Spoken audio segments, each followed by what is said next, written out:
All right, welcome back to RSM 308, Recreational Sport Programming.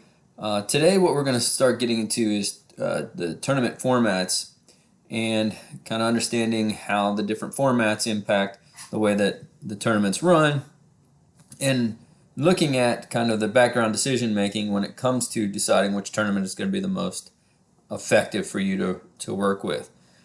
So let's take a look at some of the different types of tournaments there are. So some of the popular tournament formats that you'll come across, and you probably have experienced many of these throughout your life.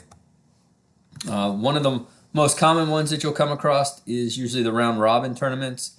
Round robin, basically everybody gets to play everybody. In those, you can play round robin where you just play them once. You can play double round robin where you play them 2 times. And then it works its way up where you can play them multiple times, or sometimes modified round robin where you're only playing a portion of everybody. And so you see that a lot in conference play with different leagues. They basically, in collegiate athletics, they'll play each one of their conference foes one time, or sometimes they'll, like the SEC will play everybody from their particular division, and then a couple teams from the other division, and that's kind of getting into the modified round robin. But you get a chance to play just about everybody one time, and definitely everybody from your division one time.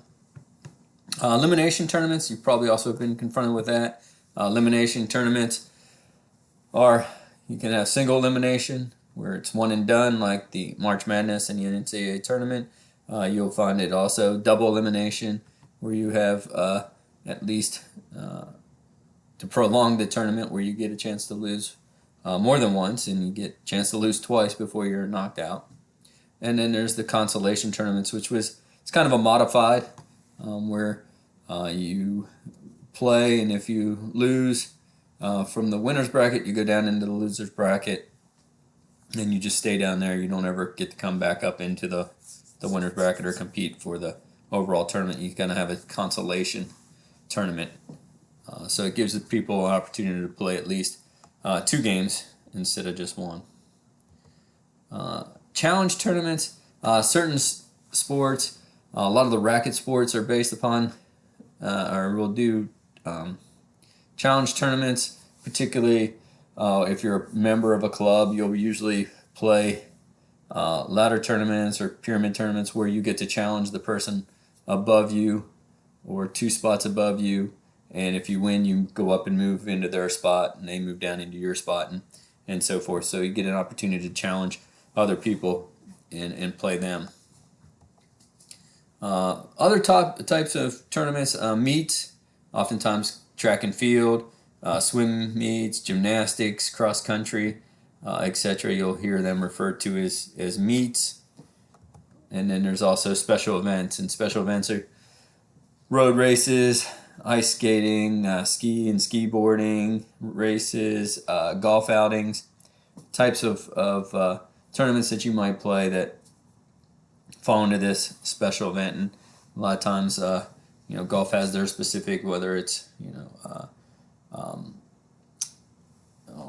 went blank on all the different types of golf, but they all have their different ways of formatting it to work off of that.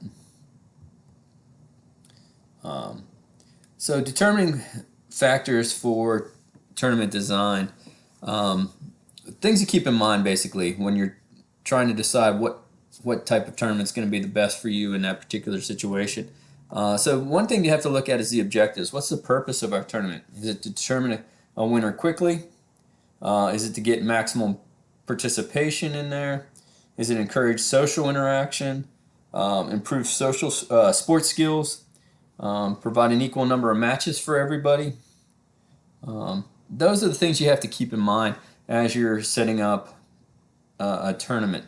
And so what are your objectives? That's a good starting point when you're trying to decide your design. And you'll see some of the designs are factor into these and work with these better than participant characteristics. What's their age? What's the age group that you're working with? It's children, youth, adolescent, adult, seniors.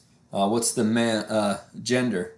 We're looking, or sex. Are we looking at male, female? We're looking at co-educational, where you're both males and females playing at the same time. Playing ability, beginner, intermediate, advanced players. Interest, attention span. Some of these tournaments are long, and you'll see that some of the participants' attention will fade quickly on it. So children usually have a shorter attention span than adults do. What's the intensity on competition? Is it very competitive or is it more informal? So you have to look at the participant characteristics. Facilities and equipment. What do you have available? Number of facilities that you have available, fields, courts. What about the equipment? What's the policy on facility reservations? Do you have an efficient maintenance staff that can keep up with all the requirements that are going to go on to maintain those fields or courts while you're having these events going on? You also have to look at what the time parameters are. How much time do you have to run this? And you have to keep in consideration that sometimes inclement weather, if you're outdoor sports, you may be confronted with rain, snow, hurricanes. You have to think about what happens if this inclement weather comes along. What's it going to do to if you're having championships or playoffs and rescheduling? So what are the length of time that you have? What are the dates that you have available? The hours that you have available? And then working with the courts and the facilities that you have available. The type of event, is it an individual sport, a dual sport, group sport, team sport? Is it a meet, special event? We have to keep that in mind as we're trying to organize and determine what tournament's going to be the best. And then you have personnel. How many officials do you need to run the event? How many supervisors on the fields or on the court to make sure everything runs smoothly and to be there to support the officials? What do you need as far as coaches' qualifications? What about administrative personnel? Do you need additional personnel there? What about medical personnel?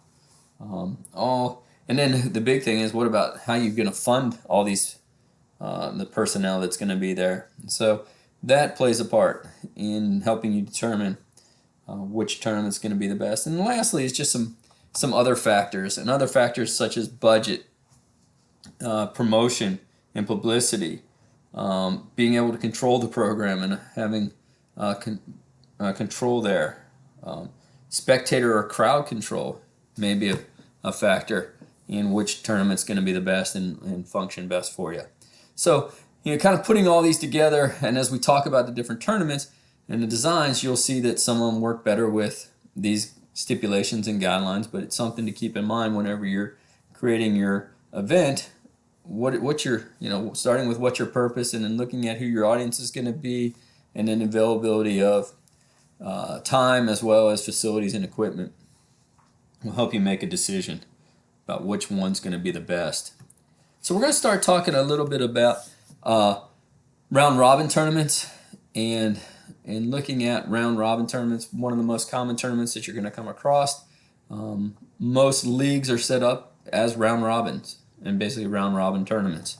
A lot of times they'll run round robin league where you play everybody, and then they'll seed you, and then you'll play a single elimination tournament at the end to see who is the best of the best, right? And so you might see this in cooperation with others. Each entry plays all the other entries in their league at least once. Okay, so you get a chance to play everybody. You get a chance to play them at least once, everybody that's in your league. Okay. Wins and losses don't affect participation. You still get to play. You get to play all your games. Doesn't matter whether you win or lose. You get to keep playing. So where elimination tournaments, you lose, you're done. Here you get to keep playing. Okay? Important for participation. If you want to encourage participation, and that's why a lot of times a lot of leagues will start off running this and then end with the tournament, because they want that participation in everyone. But you have to look at what your purpose is. That may not be the purpose for a higher end, more competitive tournament. You want that one and done so you can get it over with and move quickly. Round robin's going to take longer. Round robin, double round robin, triple round robin, modified round robin, all different examples of ways that you can run a round robin. So what are the advantages and disadvantages of round robin? Advantages, it's very popular. Everybody, gets to play. It's easily organized. As you'll see here in a little bit, they're pretty easy to schedule. And it's fairly simple. Once you kind of get the little trick, it's fairly simple to do. You know the game times, and participants know the game times in advance because you put out a schedule. Here's when you're going to play. Here's what field you're going to be on, and everybody knows. You just do that at the beginning. It takes away some of that guesswork. Maximum participation. You get the most participation that you can.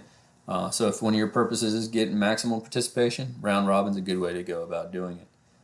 Rank entries at the end. Again, we'll seed them at the end. We'll get an idea who the best is and work your way down. And also it gives you an opportunity to socialize due to the length of the season and the entirety of the season. So you get to not only play with your teammates and socialize with your teammates, but a lot of times you get to know the other teams as well, which can be good or bad, but that's what does happen. You get to socialize due to that extended season. Okay. The disadvantages, it is time consuming. It's going to take longer to get a chance to play everybody. So that does make it a little more time consuming, and it takes up more, a month rather than a weekend, okay, to get that, to run through that. It is facility intensive. You're going to have to kind of lock down your facility because people are going to be coming in and using it for this round robin tournament. High forfeit rates towards the end. Again, if people see we're not winning, what happens? You get that attrition. People quit. They leave. And so sometimes you get forfeits because they don't have enough players because of attrition. A long season, maybe 8 and above games. You may get based upon the leagues, you may get no overall champion because you have multiple leagues.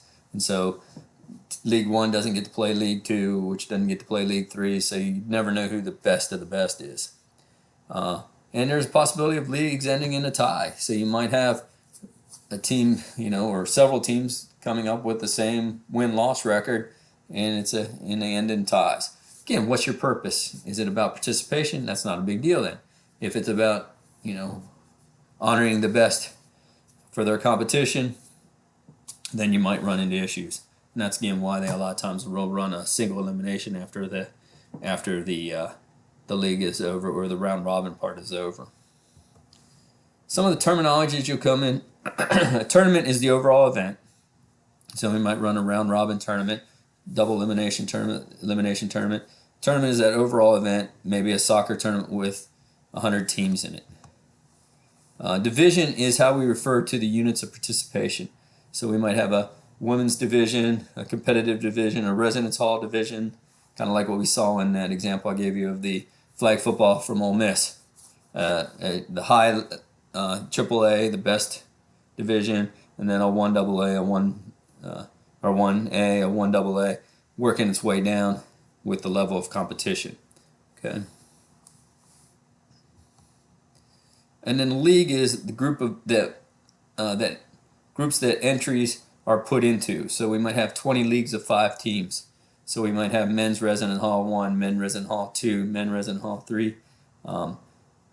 That might be the leagues that we put them into, and then we have so many teams in each league.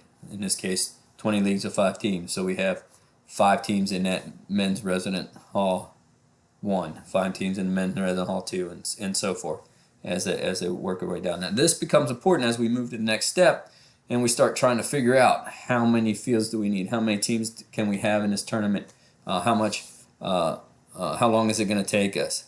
Okay, so we'll pick that up